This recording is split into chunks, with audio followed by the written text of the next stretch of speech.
রহমতুল্লাহি ওয়া বারাকাতুহু। ভাই পিছনে জায়গার যা অবস্থা দেখতে পাচ্ছি, জায়গা প্রায় শেষ। মাঝখানে যারা বসেছেন, মাঝখানে অনেক জায়গা খালি। মেহেরবানি করে সবাই একটু আগে চলে আসুন। সবাই একটু নড়ে নড়ে আগে চলে আসুন।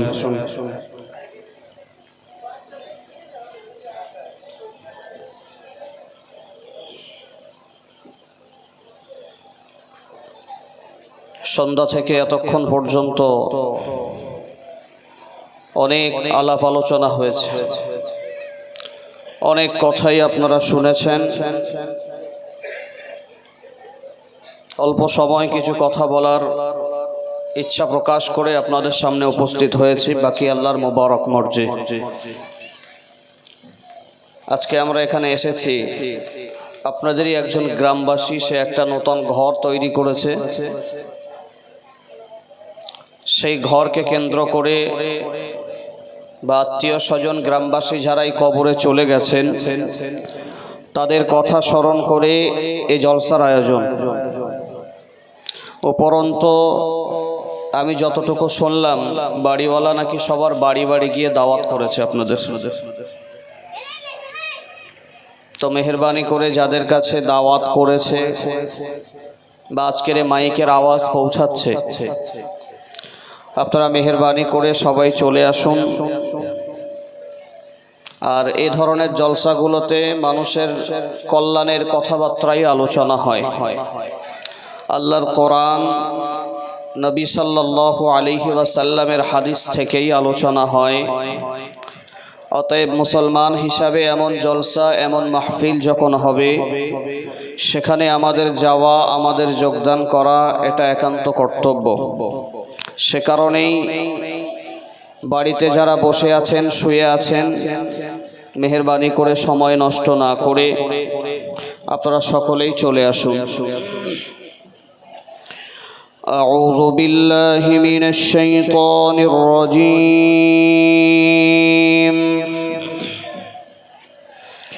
বিসমিল্লাহির রহমানির রহিম।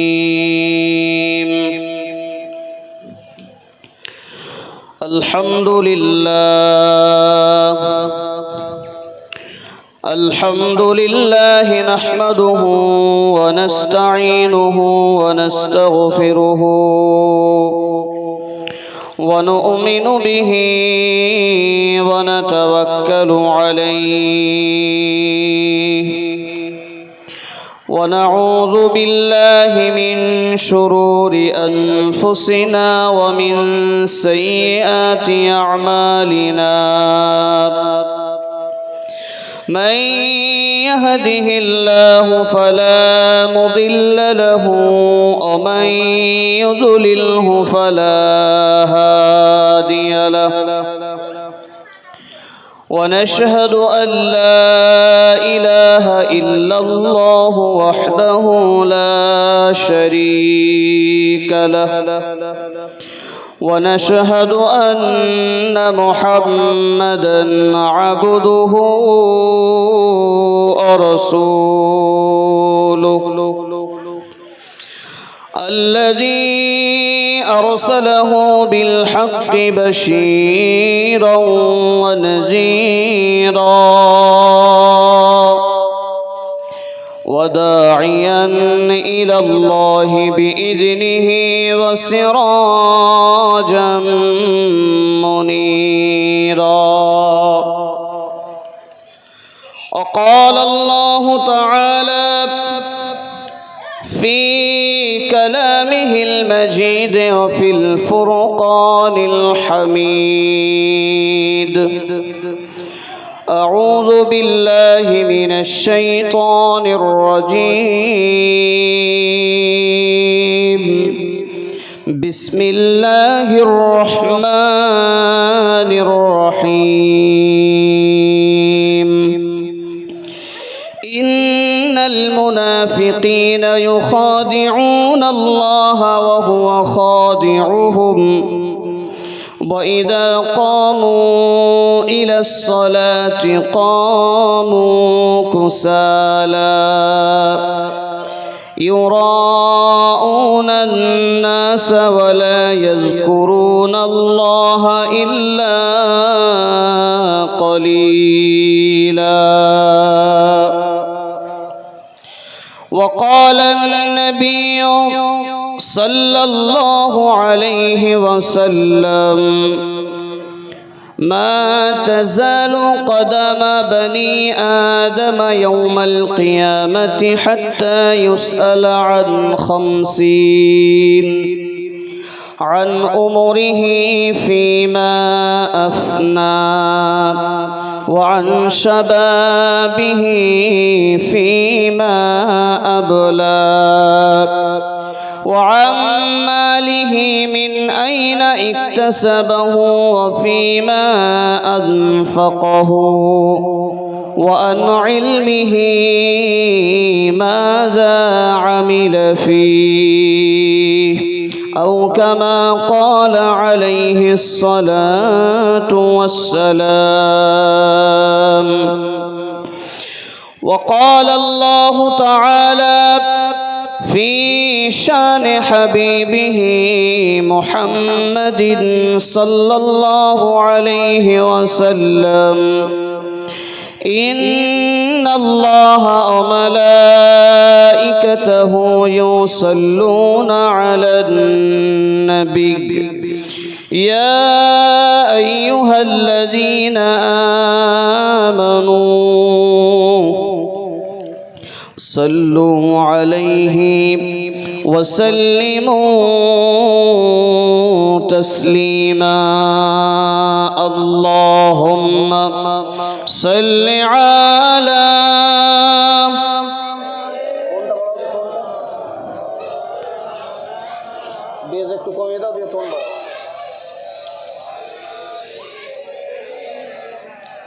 মোহাব্বতের সঙ্গে প্রাণ খুলে উচ্চ আওয়াজে দরুদ শরীফ পড়ুন। আল্লাহুম্মা সাল্লি আলা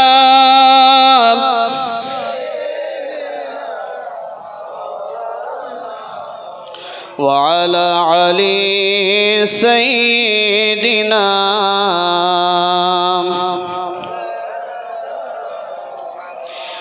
मेरे आँखों के पुतली में जलवा मोहम्मद का, मेरे दिल के आईने में नक्शा है मोहम्मद का। कोई जन्नत में जाएगा,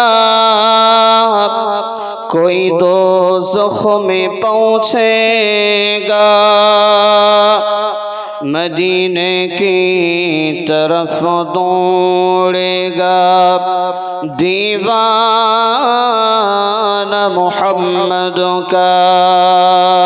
अल्लाहुम्मा सल्लि अला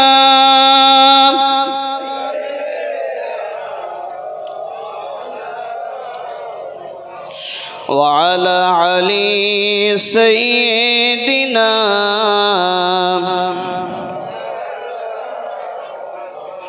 কলিমার জিকির করি লা ইলাহা ইল্লাল্লাহ, লা ইলাহা ইল্লাল্লাহ, লা ইলাহা ইল্লাল্লাহ মুহাম্মাদুর রাসূলুল্লাহ।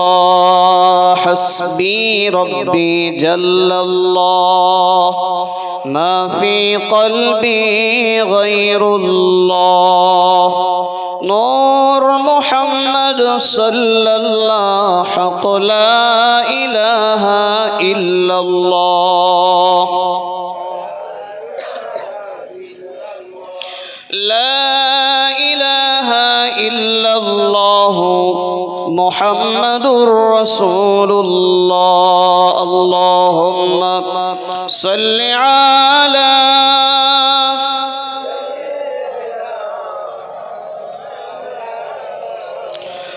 على علي سيدنا مولانا محمد الحمد لله সমস্ত প্রশংসা সেই আল্লাহ রাব্বুল আলামিনের জন্য যে আল্লাহ রাব্বুল আলামিন আমাদের সকলকে আজকের এই রাতের বেলা সুন্দর এই মাহফিলে সকলকে আসার বসার দিন ইসলামের কিছু কথা আলাপ আলোচনা শোনার মতো তৌফিক দিয়েছেন। সকলে বলি আলহামদুলিল্লাহ। বিশ্ব নবীর উপরে অসংখ্য দরুদ ও সালাম। যে রসুলের আদর্শ ছাড়া মানুষ প্রকৃত মানুষ হতে পারে না, যে রসুলের অনুপম আদর্শ ছাড়া মানুষ তার সঠিক চরিত্র খুঁজে পায় না, সেই নবীর উপরে অসংখ্য দরুদ ও সালাম সকলে পড়ি সাল্লাল্লাহু আলাইহি ওয়াসাল্লাম। ভাই, মাগরিবের পর থেকে অনেক কথাবার্তা আলোচনা হয়েছে। মুসলমান হিসাবে আজ পর্যন্ত যার যতটুকু বয়স অনেক ওয়াজ শুনেছি, অনেক মাহফিল শুনেছি, আর আল্লাহর রহমতে আল্লাহর দয়ায় এখন তো জলসা শোনার মানুষের অভাব নেই। প্রত্যেকটা জুমায় ইমাম সাহেবরা বক্তব্য দিচ্ছেন, আবার প্রত্যেকটা পাড়ায় পাড়ায় প্রত্যেকটা গ্রামে গ্রামে অনেক জলসা হচ্ছে। সাথে সাথে আবার প্রত্যেকের কাছে মোবাইল আছে, সে মোবাইলের মধ্যেও আমরা অনেক ওয়াজ নসিহাত শুনছি। তো আমাদের অভ্যাসে পরিণত হয়ে দাঁড়িয়েছে আমরা কেবলমাত্র শুনেই যাব। ওয়াজ মাহফিল জলসা জুলুস যাই হোক, আমরা কেবলমাত্র এগুলো শুধু শুনেই যাব। কাজ করার চিন্তা ভাবনা বা ওয়াজ মাহফিলে যা কিছু হচ্ছে সেগুলো আমলে পরিণত করার চিন্তা ভাবনা এটা পরে দেখা যাবে। আমাদের প্রত্যেকটা মানুষের এটা অভ্যাস হয়ে দাঁড়িয়েছে। জীবনে অনেক ওয়াজ আমরা শুনেছি, অনেক ওয়াজ। মাশাআল্লাহ, এমনও শ্রোতা আপনারা এখানে বসে আছেন আমাদের মতো হুজুরদের থেকে ভালো ওয়াজ করতে পারেন, ভালো বক্তব্য দিতে পারেন। তার মানে কি, ওয়াজ শুনে শুনে একেবারে পেটের মধ্যে ভর্তি করে ফেলেছে। তো শুধু যদি শুনেই রাখলাম সারা জীবন, কাজ না করলাম, সে ওয়াজ শোনার কি ফায়দা হতে পারে? কি ফায়দা হতে পারে? কি লাভ হতে পারে? আল্লাহ পাক কোরআনের বিভিন্ন আয়াতে মুনাফিকদের কিছু কথাবার্তা আলোচনা করেছেন, আর আমি সে ব্যাপারেও আজকে কিছু আলোচনা করার চেষ্টা করছি। মুনাফিক এমন একটা শব্দ, খুব নিকৃষ্ট একটা শব্দ মুনাফিক। সাধারণত মুনাফিক কাকে বলে? মুনাফিকরা হচ্ছে, দেখবেন, দ্বিমুখী চরিত্রের লোক। এরা যার কাছে যায় তারই গুণ গায়। অতএব যার কাছেই যায় তার কাছেই ভালো হবার চেষ্টা করে। আর আল্লাহ তাবারক তাআলা এই মুনাফিকদের থেকে অনেক সতর্কে থাকতে বলেছেন, মুসলমানদের অনেক সাবধান থাকতে বলেছেন। আল্লাহর নবীর জামানায় এই মুনাফিকরা ইসলামের অনেক ক্ষতি করেছে, অনেক ক্ষতি করেছে। আজকে আমার আপনার মতো দাড়ি টুপি লম্বা জামা গায়ে দেওয়া বেশভূষা ধারণ করা বহু মানুষ মুসলমান রূপ দেখা গেলেও তার মধ্যে অনেক মুনাফিক আছে যারা ইসলামকে ভিতর থেকে কুড়ে কুড়ে ধ্বংস করছে, যারা ভিতর থেকে ইসলামটাকে কুড়ে কুড়ে ধ্বংস করছে। আজকের একটা ছোট্ট আয়াত আমি তেলাওয়াত করেছি। আল্লাহ পাক বলছেন, ইন্নাল মুনাফিকিনা ইউখাদিউনা আল্লাহ ওয়া হুয়া খাদিউহুম। নিশ্চয়ই মুনাফিকগণ তারা আল্লাহর সঙ্গে ধোঁকাবাজি করে। পৃথিবীতে যারাই আছে মুনাফিক, তারা আল্লাহর সঙ্গে ধোঁকাবাজি করে। ওয়াইদা কামু ইলাস সালাতি কামু কুসালা। আল্লাহ পাক বলছেন, তিনি তাদেরকে ধোঁকায় ফেলেই শাস্তি দেন। মুনাফিক যারা অতি চালাক সাজতে যায়, অতি চালাক হতে যায়, আল্লাহ তাদের ওই ধোঁকা অবস্থায় ফেলেই শাস্তি দেন। আর কমু কুসালা, আল্লাহ পাক বলছেন তারা যখন নামাজের জন্য দাঁড়ায় অনিচ্ছা প্রকাশ করে। নামাজ পড়তে দাঁড়ায় কিন্তু নামাজের মধ্যে কোনো মন থাকে না, নামাজের মধ্যে কোনো ধারণা থাকে না, কোনো ধ্যান থাকে না, কোনো মনোযোগ থাকে না। নামাজের মধ্যে দাঁড়িয়েও দুনিয়ার তামাম চিন্তা করতে থাকে। ইউরাউনান নাস ওয়ালা ইয়াযকুরুনাল্লাহা ইল্লা কলিলা, আর তারা যেটুকু ইবাদত করে, যেটুকু নামাজ পড়ে, রোজা করে, হজ করে, যাকাত দেয়, যাই করে, সেটা তারা মানুষকে দেখানোর জন্য করে, লোক দেখানোর জন্য করে। এটা আল্লাহর বক্তব্য। ওয়ালা ইয়াযকুরুনাল্লাহা ইল্লা কলিলা, আর তারা যেটুকু আল্লাহকে স্মরণ করে বা যতটা আল্লাহকে স্মরণ করার দরকার ছিল তারা সেই মাপ মতো করে না।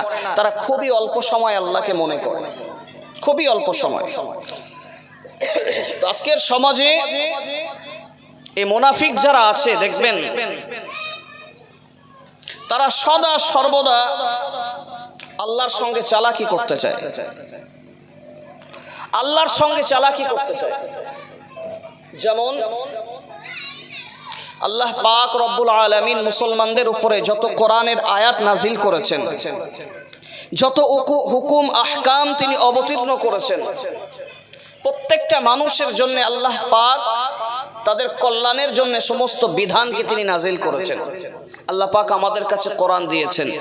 মহান রব্বুল আলামিন কোরআনুল কারীমের ভিতরে তিনি ইরশাদ করেন, শাহরু রমাদানাল্লাযী উনজিলা ফীহিল কুরআন, আমি রব্বুল আলামিন পবিত্র মাহে রমজানে আমার কোরআনকে অবতীর্ণ করলাম। হুদাল লিন্নাসি ওয়া বাইনাতিম মিনাল হুদা ওয়াল ফুরকান, আমি আল্লাহ সেই কোরআনের ভিতরে সমগ্র জাতির হেদায়েত লুকিয়ে রেখেছি। আমি আল্লাহ কোরআনের ভিতরে সমগ্র জাতির জন্য সঠিক পথের ঠিকানা রেখে দিয়েছি। আমি রব্বুল আলামিন কোরআন অবতীর্ণ করে দুনিয়ার মানুষদেরকে দুনিয়ার পথ চলাটা সহজ করে দিয়েছি। আমি রব্বুল আলামিন কোরআন অবতীর্ণ করে তাদের আখিরাতের জীবনটাকে কিভাবে সুসজ্জিত করবে, কিভাবে শান্তিময় আর আনন্দময় করে তুলবে, আমি আল্লাহ কোরআন নাজিল করে সমস্ত মানুষের উপরে এমন দয়া করেছি যে দয়া করার পরেও কিছু মানুষ দুনিয়ার জমিনে থাকবে, তারা আমি আল্লাহর বিধানগুলিকে অস্বীকার করবে। আল্লাহ পাক বলছেন আমি কোরআন নাজিল করেছি এবং তার মধ্যে সমগ্র জাতির, গোটা পৃথিবীর মানুষের সঠিক পথের ঠিকানা লুকিয়ে রেখেছে, সঠিক পথের হেদায়েত রেখে দিয়েছেন। কিন্তু মুসলমানদের এমন অবস্থা, গোটা পৃথিবীর সমস্ত কাজ সব কিছু করতে পারে, কিন্তু আল্লাহর হুকুম যখন হয়, আল্লাহর দ্বীনের আহকাম আর হুকুম যখন সামনে আসে, সেগুলো পালন করতে তারা অস্বীকার করে, তারা ব্যস্ততা দেখায়, তারা অজুহাত দেখায়। আল্লাহ রাব্বুল আলামিন তখন বড় আফসোস করে বলেন, দুনিয়ার মানুষ, আমার থেকে তোমার আর কে আপন আছে? তুমি আমাকে ছেড়ে কোথায় চলে যাচ্ছ? মহান রব্বুল আলামিন কোরআনুল কারীমের ভিতরে ইরশাদ করে বলেন, ওয়া নাহনু আকরাবু ইলাইহি মিন হাবলিল ওয়ারিদ, দুনিয়ার মানুষ, তোমরা যাদেরকে দুনিয়াতে আপন মনে করো, তোমরা দুনিয়াতে যাদেরকেই কাছের মনে করো, নিজের মনে করো, দুনিয়ার কোন মানুষ তোমাদের আপন না, তোমাদের কাছের না, কেবলমাত্র আমি আল্লাহই সবথেকে নিকটবর্তী। আমরা সবাই চিন্তা করি, আমরা যারা পুরুষরা এখানে বসেছি, আমরা মনে করি আমাদের স্ত্রীরা, আমাদের ঘরের বিবিরা আমাদের খুব আপন, আমরা ভাবি আমাদের সন্তানেরা আমাদের খুব আপন। কিন্তু আপনি একটু পরীক্ষা করবেন, আপনি মারা যাওয়ার আগে আপনার বিবিকে একটা ওসিয়াত করবেন। কি ওসিয়াত করবেন? যে প্রাণের স্ত্রী, তোমার সুখের জন্য তো সারাটা জীবন আমি ব্যয় করলাম, সারা জীবন পরিশ্রম করে কাটালাম, তো আমি মারা গেলে যে ঘরের মধ্যে তুমি থাকো সেই ঘরে একটু আমার কবরের জায়গাটা দিও। আপনি এই বক্তব্যটা আপনার স্ত্রীকে দিয়ে দেখবেন কি বলে, আপনি সেদিনই তার উত্তর পেয়ে যাবেন। দুনিয়ার মানুষ আমাদের কেউই আপন নয়, কেউই আপন নয়, সবাই পর। আপনি দেখবেন স্বার্থ শেষ হয়ে গেলে মানুষ সবাই তার আপন ঠিকানায় চলে যায়। যতক্ষণ পর্যন্ত আপনার সঙ্গে কারো স্বার্থ জড়িয়ে আছে ততক্ষণ পর্যন্ত পৃথিবীর মানুষগুলো আপনাকে আপন বানানোর চেষ্টা করবে। এই বাচ্চাগুলোকে ঠান্ডা করতে হবে, এদিকে এই বাচ্চাগুলোকে ঠান্ডা করতে হবে।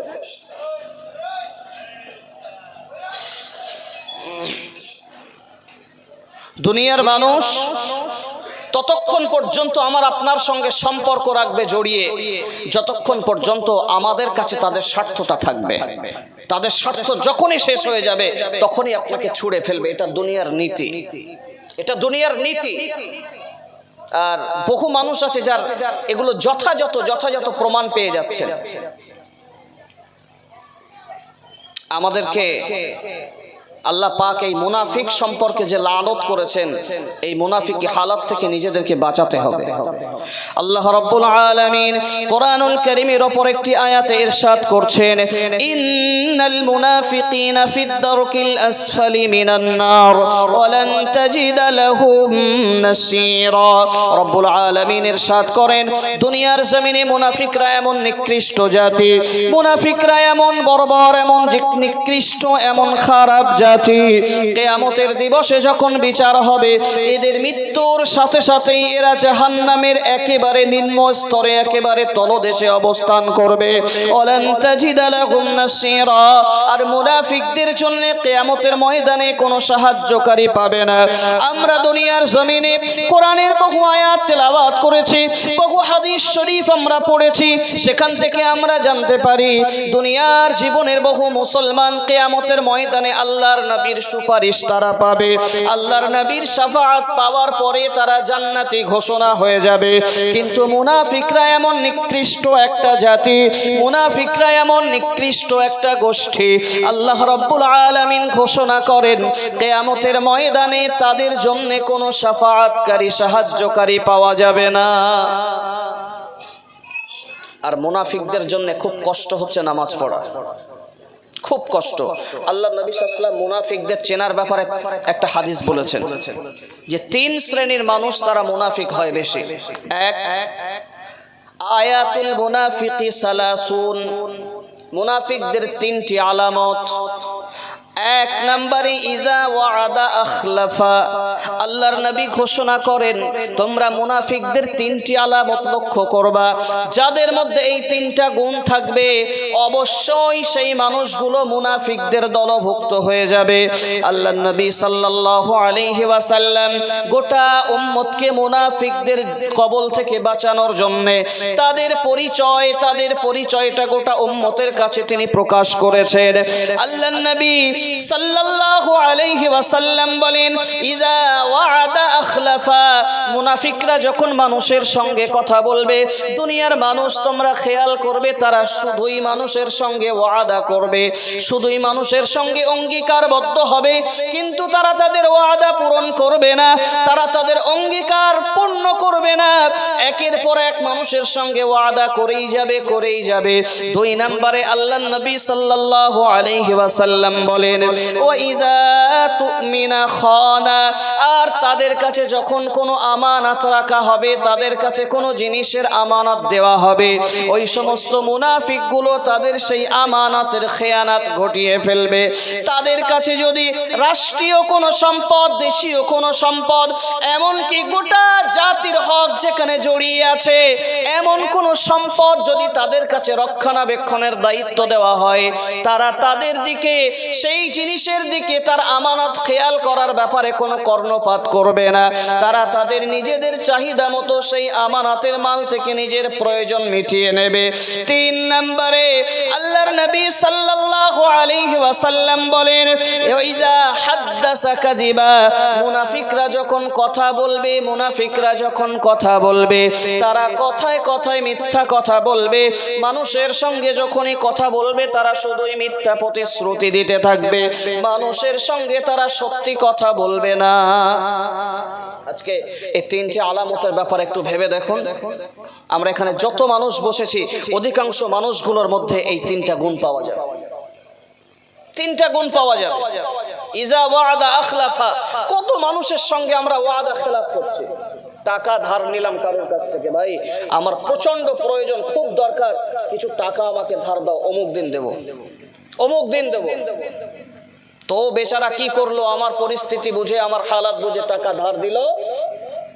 আর আমি ধার নেওয়ার পরে তাকে যে টাকাটা ফেরত দিতে হবে, ওয়াদা করলাম অমুক দিন দেব, অমুক দিন দেব, সে বেচারা টাকা চেয়েই যাচ্ছে, আর আমরা ওয়াদা খেলাফ করেই যাচ্ছি, করেই যাচ্ছি। আল্লাহর ওয়াদার সঙ্গে আরো অনেক কথা জড়িত।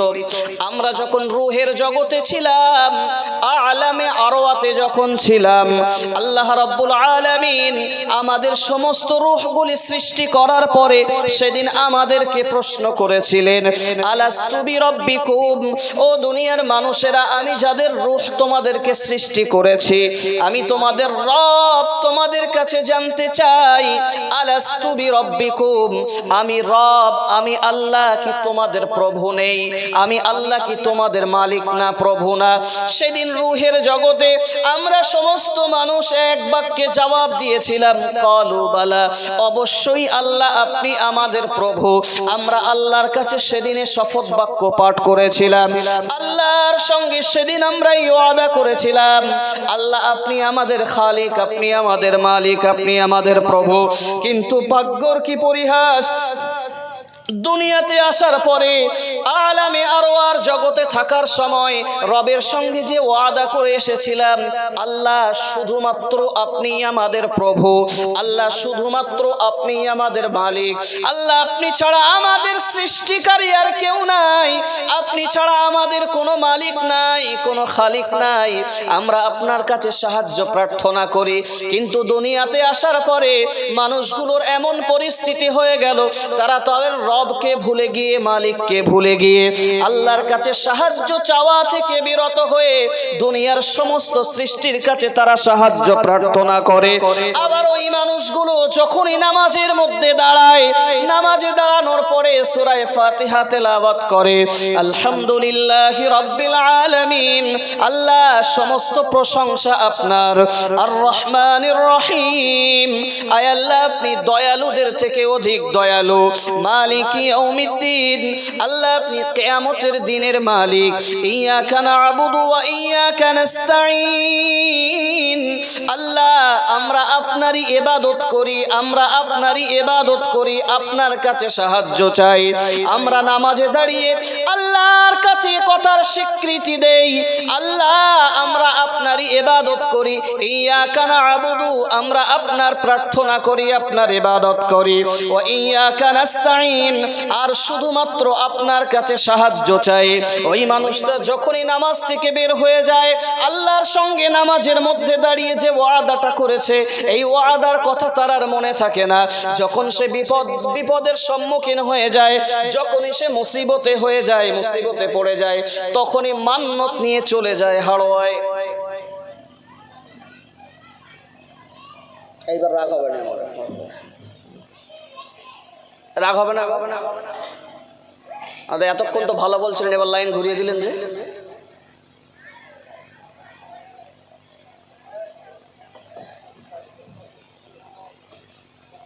তো কি হলো? নামাজের মধ্যে দাঁড়িয়ে আল্লাহকে বলছি, আল্লাহ আমরা আপনারই ইবাদত করি, আপনার কাছেই সাহায্য চাই। আর দুনিয়ার জমিনে মসজিদ থেকে বের হওয়ার পরে যখনই আমরা মুসিবতে পড়ছি, যখনই আমরা মুসিবতে পড়ছি, সমস্যায় পড়ছি, হাজত আর মান্নত নিয়ে চলে যাচ্ছে হাড়োয়ায়। সাহায্য কোথায় চাওয়া দরকার, আর মানুষ চাইছে কোথায় গিয়ে, চাইছে কোথায় গিয়ে।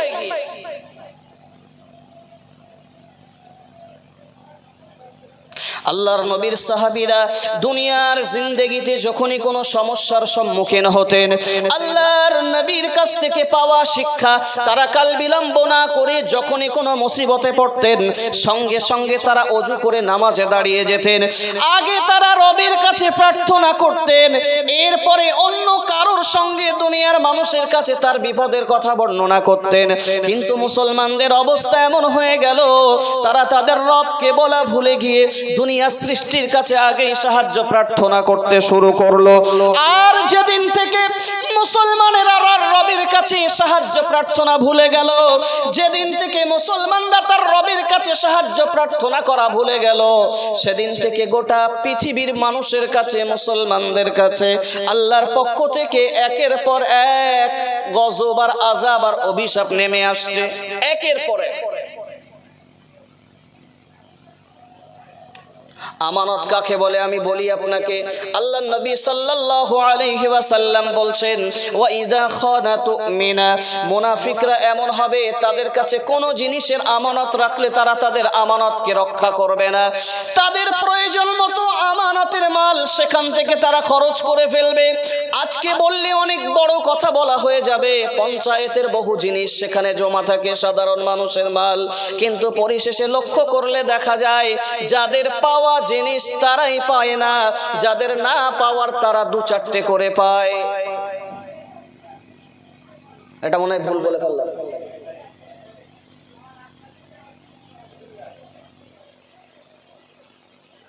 আজকের বর্তমানে যারা রাজ্যের শাসক আছে, দেশের শাসক আছে, এরা একরকম শাসক। আর আল্লাহর নবীর সাহাবীরা কেমন শাসক ছিল আপনার কাছে একটু বলি। আল্লাহর নবী সাল্লাল্লাহু আলাইহি ওয়াসাল্লাম মসজিদে নববীতে বসে আছে, এমন সময় একজন ভিক্ষুক আল্লাহর রাসূলের কাছে গেলেন।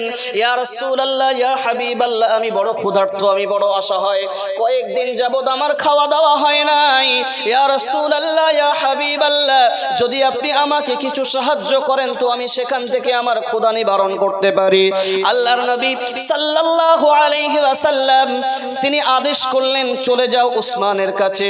আল্লাহর নবী সাল্লাল্লাহু আলাইহি ওয়াসাল্লামের সাহাবী হযরতে উসমান গনি রাদিয়াল্লাহু তাআলা আনহু এমন ধনী ছিলেন, এমন ধনী ছিলেন, তৎকালীন সময়ে গোটা পৃথিবীতে যদি 5 জন ধনীত্ব ব্যক্তি থাকে, ধনবান ব্যক্তি থাকে, হযরতে উসমান গনি রাদিয়াল্লাহু তাআলা আনহু তার মধ্যে একজন। বলুন সুবহানাল্লাহ।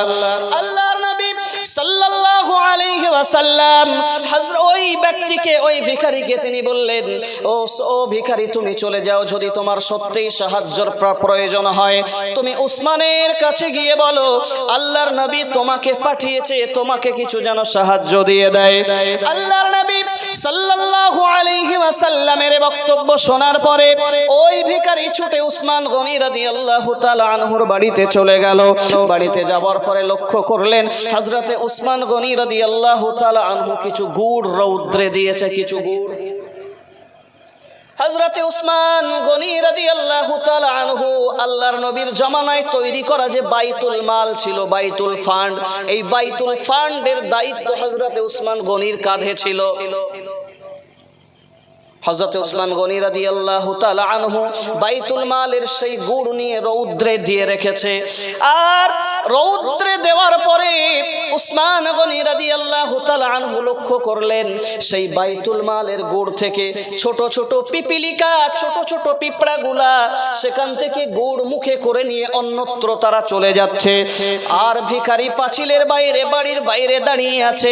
আল্লাহর নবীর আদেশ মতো উসমান গনি রাদিয়াল্লাহু তাআলা আনহুর কাছে এসেছেন সাহায্য চাইতে। ভিখারি দাঁড়িয়ে আশ্চর্য বোধ করছে, হতভম্ব হয়ে যাচ্ছে। আল্লাহর নবী কার কাছে আমাকে সাহায্য চাইতে পাঠালেন? যে মানুষটা রৌদ্রে দেওয়া গুড় সেখান থেকে ছোট ছোট পিঁপড়া মুখে করে নিয়ে চলে যায়, আর উসমান সেই সমস্ত পিঁপড়াগুলো ধরে তাদের মুখ থেকে গুড়গুড়ো ছাড়িয়ে আবার আপন জায়গায় রেখে দেয়। যে মানুষটা ছোট্ট ছোট্ট পিপিলিকাকে মিষ্টি খেতে দেয় না, গুড় খেতে দেয় না, এই মানুষটার কাছে সাহায্য চাইলে কি আমাকে দিতে পারে? ভিখারি মনক্ষুণ্ণ হয়ে আবার আল্লাহর রাসূলের কাছে চলে গেলেন। ইয়া রাসূলুল্লাহ, ইয়া হাবিবাল্লাহ, উসমানের বাড়িতে যাওয়ার পরে আমি এমন পরিস্থিতি দেখলাম উসমানের কাছে চাওয়ার মতো সাহস আমার হলো না। আল্লাহর নবী সাল্লাল্লাহু আলাইহি ওয়াসাল্লাম বলেন, ও ভিখারিও, ভিখারি, যদি তুমি সত্যিই ক্ষুধার্ত হয়ে থাকো, যদি তুমি সত্যিই ক্ষুধার্ত হয়ে থাকো, তোমার যদি সাহায্যের প্রয়োজন হয়েই থাকে, তুমি কাল বিলম্ব না করে আবারও উসমানের বাড়িতে চলে যাও আর উসমান গনির কাছে গিয়ে বলো, আমি রাসূল তোমাকে পাঠিয়েছি, তোমাকে যেন কিছু সাহায্য দিয়ে দেয়। আবার ভিখারি কাল বিলম্ব না করে হযরতে উসমান গনি রাদিয়াল্লাহু তাআলা আনহুর বাড়িতে চলে গেলেন। এবার বাড়ি গিয়ে যে ঘটনা তিনি লক্ষ্য করলেন, তিনি আরো আশ্চর্য বোধ করলেন। বাইতুল মালের দায়িত্বে থাকা উসমান গনি, সেখানে বাইতুল মালের মধ্যে কিছু তুলা ছিল। তুলা আমরা যেমন দেখি না পাকড়া তুলা বা এ তুলা হয় না, সেই রকম বাইতুল মালের মধ্যে কিছু তুলা ছিল উসমান গনির দায়িত্বে। হযরতে উসমান গনি রাদিয়াল্লাহু তাআলা আনহু কিছু তুলা ছিল, সেই তুলাগুলো রৌদ্রে দিয়ে রেখেছেন। রৌদ্রে দেওয়ার পরে সেখান থেকে ছোট ছোট তুলার টুকরাগুলো হাওয়ায় উড়ে যাচ্ছে, আর উসমান গনি রাদিয়াল্লাহু তাআলা আনহু সেই তুলাগুলোকে ধরে ধরে আবারও জালবন্দি করছেন। আর ভিখারি বাইরে দাঁড়িয়ে দাঁড়িয়ে এই পরিস্থিতি যখন তিনি পরিলক্ষিত করছেন, ভিখারি আশ্চর্য হয়ে যাচ্ছেন যে মানুষটা একটা ছোট্ট তুলার টুকরা উড়ে যেতে দেয় না, এই মানুষটার কাছে সাহায্য চাইলে কি আমাকে দিতে পারে নাকি? আবারও সেই ভিখারি উসমান গনি রাদিয়াল্লাহু তাআলা আনহুর কাছে সাহায্য না চেয়ে আল্লাহর রাসূলের কাছে ফিরে গেলেন। ইয়া রাসূলুল্লাহ, ইয়া হাবিবাল্লাহ, আপনি তো বারবার আমাকে উসমানের কাছে সাহায্য চাওয়ার জন্য পাঠাচ্ছেন, কিন্তু আমি সেখানে যাওয়ার পরে এমন পরিস্থিতি আমি লক্ষ্য করছি, এমন পরিস্থিতি আমি দেখছি, উসমানের কাছে চাওয়ার মতো মানসিকতা আমার তৈরি হচ্ছে না।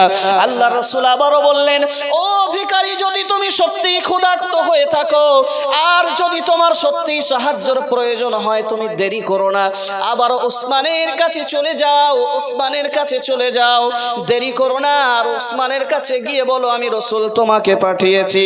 ভিখারি আবারও দেরি না করে সন্ধ্যা হব হব ভাব এমন সময় উসমান রাদিয়াল্লাহু তাআলা আনহুর বাড়ির বাইরে দাঁড়িয়ে আছেন। এমন সময় বাড়ির বাইরে দাঁড়িয়ে ভিখারি এই আওয়াজ শুনতে পাচ্ছেন, উসমান রাদিয়াল্লাহু তাআলা আনহু বাড়ির ভিতর থেকে তিনি তার বিবির উপরে অত্যন্ত চড়া মেজাজে কথা বলছেন। তিনি বিবিকে এই কথা বলতে শুনেছেন, সন্ধ্যা হওয়ার আগে কেন আলো জ্বালিয়েছো?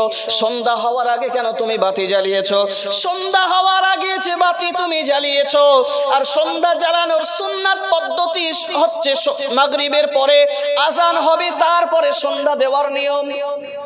বিবিকে তিনি বলছেন, সন্ধ্যার আগে যে তুমি ঘরের মধ্যে বাতি জ্বালিয়েছো, আর তার জন্য যতটুকু তেল অপচয় হয়েছে, যতটুকু তেল নষ্ট হয়েছে, কিয়ামতের ময়দানে আল্লাহ রাব্বুল আলামিন যদি আমাকে প্রশ্ন করে, উসমান, তোমার বাড়িতে সন্ধ্যার আগে বাতি জ্বালানো হয়েছিল, সেখানে যে তেল অপচয় করেছো, এই অপচয়টা কেন করেছো, তোমার কাছে আমি জবাব চাই। সেদিন উসমান আমি আল্লাহর কাছে কি জবাব দেব? তিনি বিবিকে এই কথা বলছেন, আর বিবির উপরে চড়াও হচ্ছেন, চড়া মেজাজে কথা বলছেন, বিবি, ভবিষ্যতে আর এমন ভুলও তুমি কোনোদিন করো না, সন্ধ্যার আগে কখনো বাতি জ্বালাবে না, যতক্ষণ না মাগরিবের আজান হয়ে যায় ততক্ষণ পর্যন্ত ঘরের বাতি তুমি জ্বালাবে না। এই পরিস্থিতি দেখার পরে ভিখারির মন আবারও ভেঙে গেল। যে মানুষটা সন্ধ্যার আগে বাতি জ্বালানোর কারণে তার বিবির উপরে চড়াও হতে পারে, বিবির উপরে অত্যাচার করতে পারে, ওই মানুষটার কাছে সাহায্য চাইলে কি আমাকে দিতে পারে নাকি? ভিখারি আবারও আল্লাহর রাসূলের কাছে চলে গেলেন, ইয়া রাসূলুল্লাহ, ইয়া হাবিবাল্লাহ। এবার যাওয়ার পরে উসমানের যে পরিস্থিতি আমি পর্যালোচনা করলাম, দেখলাম আমার সাহসে কুলালো না উসমান রাদিয়াল্লাহু আনহুর কাছে সাহায্য চাই।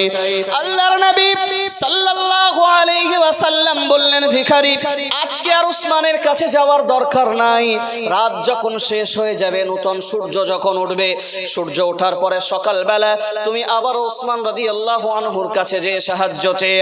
যথারীতি ভিখারি তার পরের দিন আবার উসমান রাদিয়াল্লাহু তাআলা আনহুর কাছে চলে গেলেন। যাওয়ার পরে তিনি লক্ষ্য করলেন উসমান রাদিয়াল্লাহু তাআলা আনহু মরুভূমির উপরে একটা ফাঁকা জায়গায় তিনি দাঁড়িয়ে আছেন। আর ভিখারি যাওয়ার পরে সালাম করে বলছেন, রাসূলুল্লাহ আমাকে পাঠিয়েছেন, আল্লাহর নবী আমাকে পাঠিয়েছেন, আমি কয়েকদিন পর্যন্ত ক্ষুধার্ত আর পিপাসার্ত অবস্থায় সময় কাটাচ্ছি, দিন কাটাচ্ছি, আমার কাছে কিছুই নাই, আল্লাহর রাসূল আপনার কাছে পাঠিয়েছে, আমাকে কিছু সাহায্য দিতে বলেছেন। উসমান রাদিয়াল্লাহু তাআলা আনহু তখন বললেন, ও আল্লাহ আল্লাহর নবীর পাঠানো ভিখারি, তুমি অপেক্ষা করো, একটু ধৈর্য ধারণ করো। আমি দাঁড়িয়ে আছি মরুভূমির উপর দিয়ে, আমার বিশাল উটের বহর চলে আসছে। আমার ব্যবসায়িক উট যারা আছে তারা এই রাস্তা দিয়ে ফিরবে, একটুখানি অপেক্ষা করো। ফেরার পরেও তোমার সেখান থেকে যতটুকু মনে হয় তুমি উট নিয়ে চলে যেও। বলুন সুবহানাল্লাহ। ভিখারি অপেক্ষা করছেন, হযরতে উসমান রাদিয়াল্লাহু তাআলা আনহু দাঁড়িয়ে আছেন। এমন সময় লক্ষ্য করা গেল মরুভূমির উপর দিয়ে বিরাট এক উটের পাল তারা চলে আসছে। হযরতে উসমান গনি রাদিয়াল্লাহু তাআলা আনহু বললেন, ভিখারি তোমার এখান থেকে যতটুকু প্রয়োজন হয়, যতটুকু তোমার সাহায্য প্রয়োজন হয়, যে উটটা তোমার পছন্দ হয় সেই উটটা নিয়ে তুমি চলে যাও। এরপরে ভিখারি কি করলেন, একেবারে উটের সারির প্রথম লাইনে থাকা যে উটখানা রয়েছে, একেবারে প্রথম যে উটখানা রয়েছে তার নাকালটা ধরে ভিখারি নিয়ে যেতে শুরু করেছে। প্রত্যেকটা উটের পিঠে প্রচন্ড মালের বহর রয়েছে, প্রচন্ড মালের গাটুলি রয়েছে। আর উটের ধর্ম হলো, তার প্রথম উট যেই দিকে যাবে পিছনে থাকা সমস্ত উটগুলো তার পিছনে চলতে থাকবে। যেমন করে ভিখারি প্রথম উটের কল্লাটা ধরে তার নাকালটা ধরে নিয়ে যেতে শুরু করলো, আর পিছন থেকে সমস্ত উটগুলো হাঁটতে হাঁটতে হাঁটতে হাঁটতে ভিখারির সঙ্গে চলে যেতে লাগলো। ভিখারি অবাক হয়ে গেল, যে মানুষটা একটা ছোট্ট তুলা উড়ে যেতে দেয় না, যে মানুষটা একটা পিপিলিকা গুড় খেলে সেখান থেকে কেড়ে নেয়, যে মানুষটা তার সন্ধ্যার আগে বাতি জ্বালালে বিবিকে বকাবকি করে, আর সেই মানুষটা আমাকে এত সাহায্য দেয় কি করে? আল্লাহর নবীর কাছে গিয়ে গোটা ঘটনা বর্ণনা করলেন, পুরো ঘটনা বর্ণনা করলেন। আল্লাহর নবী সাল্লাল্লাহু আলাইহি ওয়াসাল্লাম হযরতে উসমান রাদিয়াল্লাহু তাআলা আনহুকে ডাকলেন, ডেকে পুরো ঘটনার বর্ণনা চাইলেন। উসমান রাদিয়াল্লাহু তাআলা আনহু একে একে জবাব দিচ্ছেন, ইয়া রাসূলুল্লাহ, ইয়া হাবিবাল্লাহ, আপনি বাইতুল মাল, তার সমস্ত মালগুলো আমার কাছে আমানত দিয়েছেন। তার ভিতরে যে গুড়গুলো ছিল, এই গুড়গুলো দেখি ভিজে গেছে, রসে গেছে। আমি উসমান সেগুলো রৌদ্রে দিয়ে শুকানোর চেষ্টা করলাম। আমি যখন রৌদ্রে দিলাম সেখানে লক্ষ্য করলাম ছোট্ট ছোট্ট পিপিলিকা তারা মুখে করে নিয়ে চলে যাচ্ছে। আমি চিন্তা করলাম, কিয়ামতের ময়দানে রব্বুল আলামিন যদি আমাকে প্রশ্ন করে, উসমান, বাইতুল মালের আমানতের দায়িত্ব তোমার কাছে দেওয়া হয়েছিল, আর সেই গুড় থেকে পিপিলিকা খেয়ে গেল কেন, এর হিসাব তুমি আমাকে দাও। তুমি তো আমানত রক্ষা করতে পারো না ইয়া রাসূলুল্লাহ, সেদিন আমি কি জবাব দেব? ওই জন্য আমার কাছে আমানত থাকা ছোট ছোট পিপিলিকাকেও আমি মিষ্টি খেতে দেই নাই। আমার কাছে আমানত ছিল বাইতুল মালের যে তুলাগুলো আমি রৌদ্রে দিয়েছিলাম, আমি লক্ষ্য করলাম তুলাগুলো রসে গেছে, ভিজে গেছে। আমার উচিত সেগুলো রক্ষণাবেক্ষণ করা, এই জন্য শুকানোর জন্য আমি রৌদ্রে দিয়েছিলাম। রৌদ্রে দেওয়ার পরে লক্ষ্য করলাম হালকা বাতাসে সেখান থেকে উড়ে যাচ্ছে। এগুলো যদি উড়ে হারিয়ে যায়, চলে যায়, আর কিয়ামতের ময়দানে আল্লাহ আমাকে প্রশ্ন করে আমি আমানত কেন রক্ষা করলাম না, সেই দিন আল্লাহর কাছে কি জবাব দেব? এই জন্য আমি ছোট্ট ছোট্ট তুলাগুলোকে উড়ে যেতে দেই নাই।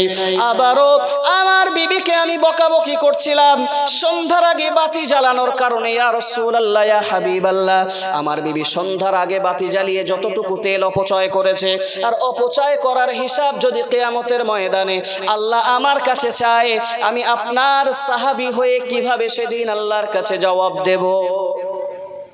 মুসলমান সাহাবীদের কি চরিত্র ছিল, তাদের দায়িত্বভার কত বেশি ছিল। আর যে মুনাফিকের ভয়ের কথা আল্লাহর নবী বলেছেন, সে ভয়ের ব্যাপারে তারা কতটা সচেতন ছিল। কাজেই হুজুর এসছে, আমি ছেড়ে দেবো, অনেকক্ষণ বলে ফেললাম। তো মুনাফিক হওয়া থেকে নিজেকে বাঁচান। কখনো মানুষের পিছনে সত্য মিথ্যার সাক্ষী দেবেন না। যদি সত্য বলতে পারেন সেখানে যাবেন, নাহলে মিথ্যে সাক্ষী দেওয়ার জন্য আপনি যাবেন না। হতে পারে একজনকে মিথ্যা সাক্ষী দেওয়ার কারণে একজন নিরপরাধ মানুষ সাজাপ্রাপ্ত হয়ে যেতে পারে। কাজেই মুসলমান হিসাবে সদা সর্বদা চেষ্টা করুন নিজেকে সমস্ত গুনাহ থেকে গুটিয়ে রাখার, আর সদা সর্বদা আল্লাহর হুকুমের উপরে জীবন যাপন করার চেষ্টা করুন। আল্লাহ তাবারক তাআলা আমাদেরকে যা শোনালেন এবং বোঝালেন সকলকে আমল করার তৌফিক দান করুন। সকলে বলি আল্লাহুম্মা আমিন। সবাই মুহাব্বতে দরুদ শরীফ, আল্লাহুম্মা সাল্লি আলা